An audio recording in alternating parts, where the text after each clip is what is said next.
እኔ ስለ ልጄ ጸባይ ጎረቤትም ጠይቄ ቸርችም ሲማር አንገቱን ደፍቶ ነው። ትምህርት ቤትም ሲሄድ እንደዛው ነው። ሰላም ጤና ይስጥልኝ። እንዴት ናችሁ? እኔ በጣም ደህና ነኝ፣ እግዚአብሔር ይመስገን። የኔ ምርጦች፣ ለዚህ ቻናል አዲስ የሆናችሁ ላይክ፣ ሰብስክራይብ በማድረግ ቤተሰብ እንድትሆኑ በአክብሮት እጠይቃለሁ። ዛሬ እንግዲህ እሙሽዬ እንዴት እንዳስደሰተችኝ ልነግራችሁ አልችልም። በቃ እኔ ልጄን እተማመንበታለሁ፣ አያደርግም አይደለም እኔ ቀርቶ ጎረቤት ብትጠይቁ፣ ቸርች ሄዳችሁ ብትጠይቁ መላው ቤተሰብ ይመሰክርለታል። የኔ ልጅ ጨዋ ነው። ቢሆንም ደግሞ ምን ችግር አለ? ይመርመርና እኔ ያሳድገዋለሁ፣ እናንተ ጋር ምንም የሚደርስ ነገር አይኖርም ብላለች። እሙሽዬ የኔ አስተዋይ፣ በነገራችን ላይ ማለት ነው ትልቅ ሰው ሲገባበት ነገሩ እንዲረጋጋ ወይንም ደግሞ በቃ ስቴፕ በስቴፕ እንዲሄድ ያደርገዋል ማለት ነው። ጋሽዬም ትናንትናም ባለፈውም ማለት ነው ተረጋጉ፣ ሰላም ፍጠሩ፣ መጀመሪያ ምርመራ ይደረግ፣ ከዛ በኋላ ልጁ የማን እንደሆነ ይታወቃል። ዲኤንኤም ምርመራ ከተደረገ በኋላ እንወስናለን። ምንድን ነው እንለያይ የምታበዙት ብሎ ሲቆጣ ነበር። ትናንትም እንደዛው ነበረ እና ዛሬ ደግሞ እሙሽዬ ገብታ ስታናግራቸው እኔ በጣም ደስ ብሎኛል። እናታችን እሙሽዬ እንኳን ደህና መጣሽልን፣ የእኛ ትልቅልቅ እናት፣ የቡራዬ እናት፣ የኔ ደርባባ ማለት ነው። የኔ ደርባባ እሙሽዬ ነፍ ዓመት ኑሪ የኔ ውድ። እና ታዲያ እንዴት አያችሁት ቤተሰብ? እኔ በጣም ተመችቶኛል የሙሽዬ ምክር ማለት ነው። በጣም ወድጀዋለሁ። እኔ ደግሞ በጣም የገረመኝ ነገር እንደሆን ታውቃላችሁ? ቡራ ማለት ነው። ወይ ስማ፣ ምንም አላወራም፣ ዝም ነው የሚለው። ስልክ እየተደወለብኝ እና ምን ላይ ነበርኩ? ውይ አስጠፉኝ። ወይኔ ብስማ ምን ላይ ነኝ? በእናታችሁ መጨረሻ አካባቢ ጭቅጭቃቸው። እኔ እኮ ሰላም ያወሩና ልክ ቪዲዮ ሊያልቅ ሲል የሚጨቃጨቁት ነገር ግን አይገርማቸውም? ሲጨቃጨቁ ነበር ቡራና ሀይሚቲ። ለማንኛውም ማለት ነው ሀይሚዬ፣ እኔ ቆንጆ፣ ሰዎች አይረዱኝም ብለሻል። በደንብ አድርገን እንረዳሻለን። ቁም ነገር እኔ በበኩሌ በጣም ነው የምረዳሽ። የደረሰብሽ ነገር ከባድ ነው፣ ግን ምንድን ነው በቃ ነገሮችን ማለት ነው ሰምተሽ እንዳልሰማ ማለፍ አለብሽ። ይሄንን ነገር ደግሞ ማለት ነው መጋፈጥ አለብሽ። ለፍቅር ብለሽ ብዙ መስዋዕት መክፈል አለብሽ። ምክንያቱም እዩ ከመጀመሪያ ጀምሮ እስካሁን የመጣችበት መንገድ እናንተን ለመበጥበጥ እንጂ ከቡራ ጋር ግንኙነት ኖራት ወይንም ደግሞ የቡራ ልጅ አርግዛ እንዳልሆነ እኔ 100% እናገራለሁ። ሁሌም እየተናገርኩ ነው። በቃ እናንተ ሁለታችሁን ለመበጥበጥ የተደረገ ነገር ነው። እሷን ራሱ የሚደግፋት አካል እኮ አለ። የሌለ ይመስላችኋል? ምክንያቱም እናንተን እያሉ ግን ከእዩ ጀርባ የሚሰሩት ሴራ፣ ከእናንተ ጀርባ የሚሰሩት ሴራ አለ።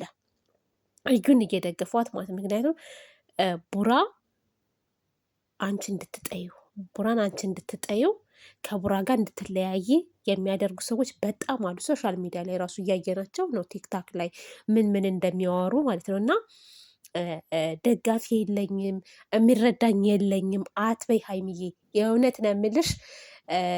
ሰዎች ቢናገሩሽም ምንም ቢሉሽም እንኳስ ማለት ነው ግማሹ ለአንቺ አስቦ ነው፣ ግማሹ ደግሞ አንቺን ገደል ለመክተት ነው።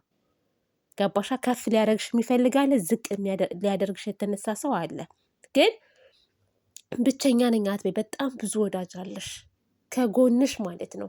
እኛ ቡራን ለምን ደግሞ አትቀበዩ፣ ለምን ከቡራ ጎን አትሆኝም ምናምን የምንለው ለአንቺ ብለን እንጂ ለማንም አይደለም። ለአንቺም ለቡራን ብለን አንድነታችሁን፣ ሰላማችሁን ትልቅ ደረጃ ደርሳችሁ ማየት ስለምንፈልግ ነው። እና ብዙ ወዳጅ አለሽ፣ ብዙ ሰው ይፈልግሻል። እና ብቸኛ ነኝ አትበይ፣ ዘመደ ብዙ ነሽ። በዚህ አጋጣሚ እንንገርሽ እና ለማንኛውም እሙሽዬ የገባችበት ነገር ግን ደስ ይላል። በነገራችን ላይ መጨረሻው ደስ የሚል ነው የሚሆነው። ሀይሚቲም እርግጠኛ ነኝ እሙሽዬን ትረጃታለሽ ዛሬ ብዬ አስባለሁ። በቃ እስኪ እንደው እመኛትና እሙሽዬን እመኛት። ቡራን ባታምኙ እንኳስ እሙሽዬን እመኛትና እናትሽን እስኪ ጊዜ ስጩ። ቢያንስ እስከሚስተካከል ድረስ አይመስላችሁም? እስከሚስተካከል ነገር ጊዜ ስጪው። ልጁ ይወለድ።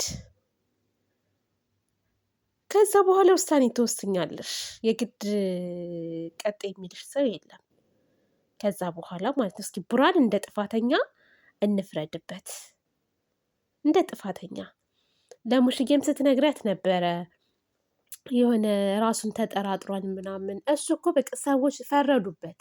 ሰዎች ሲፈርዱበት፣ እሷም ስትፈርድበት እኔ እንደዚህ ሆኜ ከእሷ ጋር ምንም አይነት ግንኙነት የለኝም፣ ምናልባት ግን የሆነ ነገር አድርጋኝ ከሆነ ነው የሚለው ሁላችንም የምንለው። ሀይሚታ አንቺም የምትይው ነገር እኮ ነው እንዴ። ኖርማኒ ጤነኛ ሆነሽ ከዛ ሰው ጋር ምንም አይነት ግንኙነት እንደሌለሽ እየተናገርሽ ራስሽንም እንደምትይው የሆነ ነገር ካላደረጉኝ በስተቀር እኔ በፍጹም እንደዚህ አላደርግም ነው የምትይው። እና ለምን እንደዛ አለ ብለን ልጁ ላይ መፍረድ አንችልም። አሁን ቡራ ነጥብ እያስጣለው ያለው ራሱን መጠራጠሩ ነው። ደግሞም ሰው ነው እኮ እንዴ። ሰው ሆናችሁ የማትጠራጠሩት ነገር አለ እንዴ? ግድ ነው። አንድ ሰው ምንድን ነው HIV ቫይረስ ያዘው ቢባል ማለት ነው፣ ያዘው ቢባል ብዙ ጊዜ በምንድን ነው ቫይረስ የሚይዘው? በሆነ ነገር ነው አይደለ? እና ከማን ጋር ተኝቼ እንዴት ሆኖ ምን ነክቼ ብሎ ራሱን ይጠራጠራል። በቃ ራሱን ይጠራጠራል። የሆነ ነገር አድርገውኝ ካልሆነ በስተቀር እኔ እኮ በቃ ምንም ነገር አልነካውም ይላል ማለት ነው። እና ልክ እንደዛ አድርጋችሁ ማሰብ አለባችሁ ማለት ነው። እና እኔ ግን ከዚህ ወከባ ጀርባ ደስታ አለ፣ ደስታ አለ። ቤተሰብ ደስ የሚል ነገር ሰርግም ያለ ይመስለኛል ሳስበው። ሰርግ ያለ ይመስለኛል። በቃ ብዙ ነገር ያለ ይመስለኝ። እዩም ወደ መጣችበት ትመለሳለች። የልጇ አባት ግን እኮ ጠፋ እንዴ! ምን ሆኖ ነው? ለአንድ ቀን ነው እንዴ የልጅ አባት ነኝ ብሎ የሚመጣው? እሱ ደግሞ ይገርማል እኮ። እና መጨረሻው ያምራል። የተገፋ ሰው አንዳንድ ጊዜ ምን መሰላችሁ ቤተሰብ፣ ዝቅታ ሲመጣ ከዝቅታ ጀርባ ከፍታ እንዳለ መርሳት የለባችሁም። በቃ የሆነ ምክንያት አለው። ፈጣሪ ሊያነሳችሁ ሲል፣ ሞገስ ሊሰጣችሁ ሲል በሆነ ነገር ትፈተናላችሁ።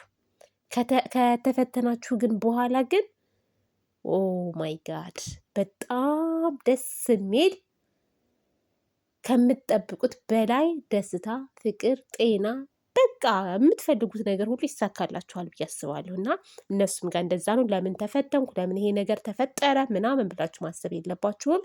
ነገር ግን ሁለታችሁ አንድ መሆን አለባችሁ። አንድ ስትሆኑ ሁሉም ነገር